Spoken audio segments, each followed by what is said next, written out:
Welcome back, guys, to another video. In this week's video, I want to be diving into a very simple question with a surprisingly very complex answer. I'm going to try my best with my experience to kind of give you guys my point of view on what makes a video game good. So let's go.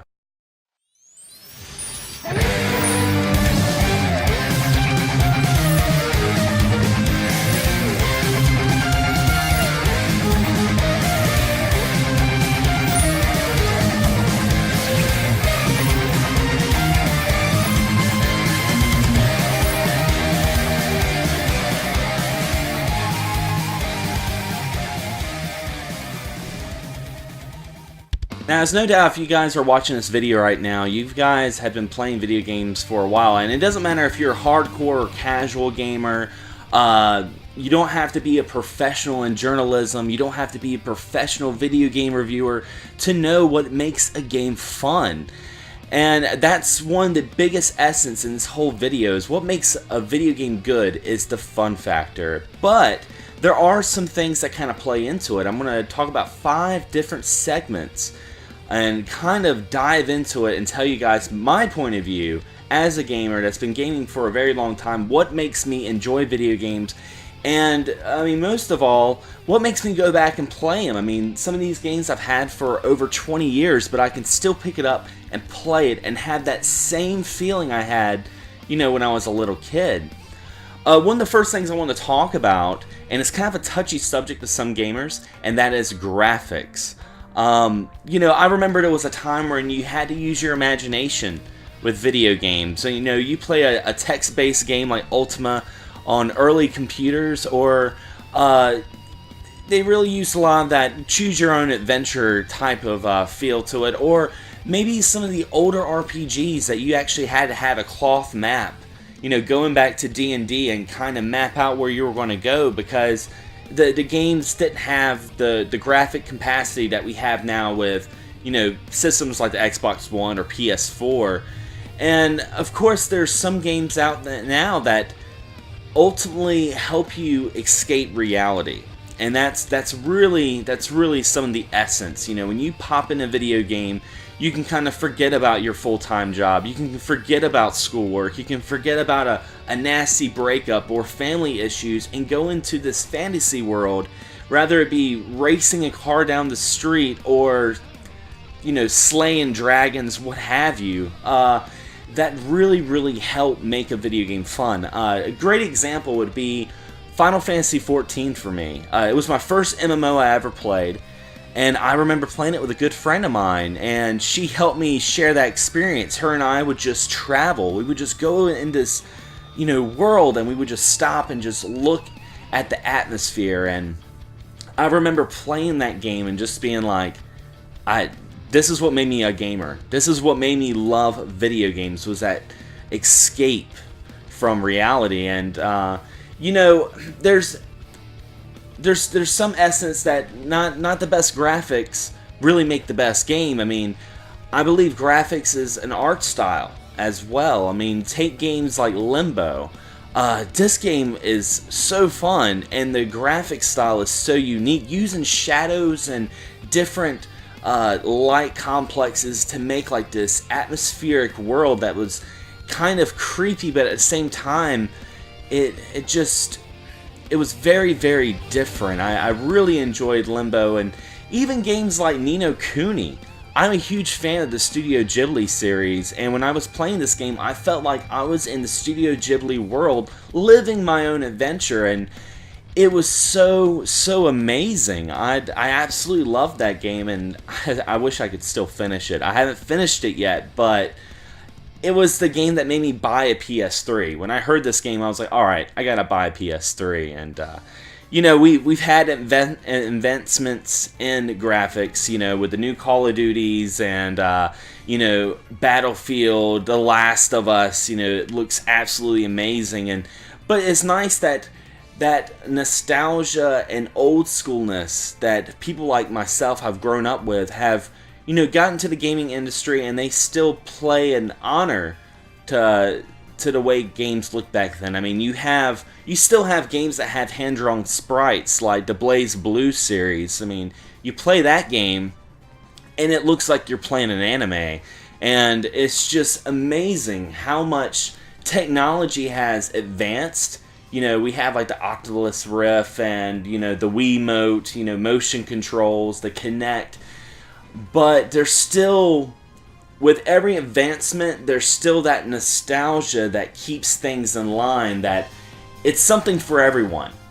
That's definitely something to look in. Now, a game can look so beautiful and be the most beautiful eye candy you've ever seen, but like everything in life, it has to have some sort of essence to it. And with video games, that is, of course, the gameplay and controls. You know, I've had my share of games I've played, and over the years, I'm like, man, this game looks wonderful. But the controls and the gameplay was absolutely horrible. You know, when you're playing a racing game, you want precise controls over every turn. If you're playing a fighting game, you want to have that precision when you're trying to pull off those combos or finishing moves. When you're playing an RPG, you want the menus to be inviting and understandable, especially if you're a newcomer to any of those genres. You want it to be inviting and easy to pick up. It's funny because with video games, to me, video games is one of the most visually compelling forms of technology, in the sense that you can look at the Atari, you know, look at something that's a simple joystick and a button, to what we have now with the PS4 and the Xbox One. And, you know, when you look at other things in technology, rather it be music, television, you can kind of see a gradual step up. With video games, though, you see point A to point B, and you could actually just lay out the controllers. You can lay out all the controllers, and you can kind of just see it slowly but surely, but at the same time very fast, pick up and gain its momentum to what we have now. And that is so freaking amazing, come to think about it, you know. And with gameplay and graphics, another thing that's very important about what makes a game good is the story. You know, and a game doesn't necessarily have to have a very complex story. It could be something as simple as saving a princess, or saving the president from terrorists, or something not even that dramatic. It could be something that just has you escape reality, like Animal Crossing, you know, living a second life. And the main thing is escaping reality. You know, that's kind of a rewind to the whole thing, is escaping reality. That's what makes a game good. And a story has to sometimes have that hero that you love, but that villain you hate as well. And there's so many games that I've played that I became very attached to the characters, very attached to the story. I remember playing, you know, The Walking Dead by Telltale Games, and the decisions you had to make in that game. I remember pausing it and taking a smoke break and kind of actually thinking about it, being like, what am I going to do about this? And one side of me was just like, dude, this is just a video game. But the other side of me, I became so involved into it that it felt like, it really did feel like a life or death situation, and in a funny way. But gameplay and controls and story is definitely one of the biggest essence, if not the most important essence, in making a video game good.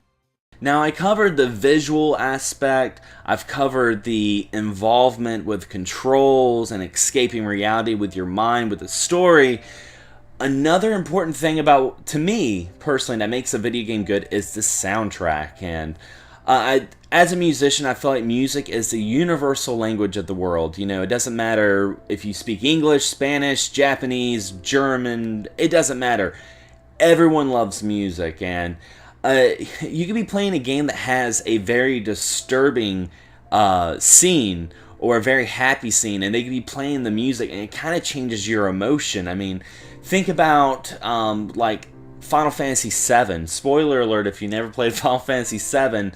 When Sephiroth is killing Aerith, you know, when he kills her, it plays that dramatic music, and it kind of pulls the heartstrings, and you're like, oh my god. But, you know, someone on YouTube can take that same clip and add a really funny song, add some really funny commentary, and makes you laugh.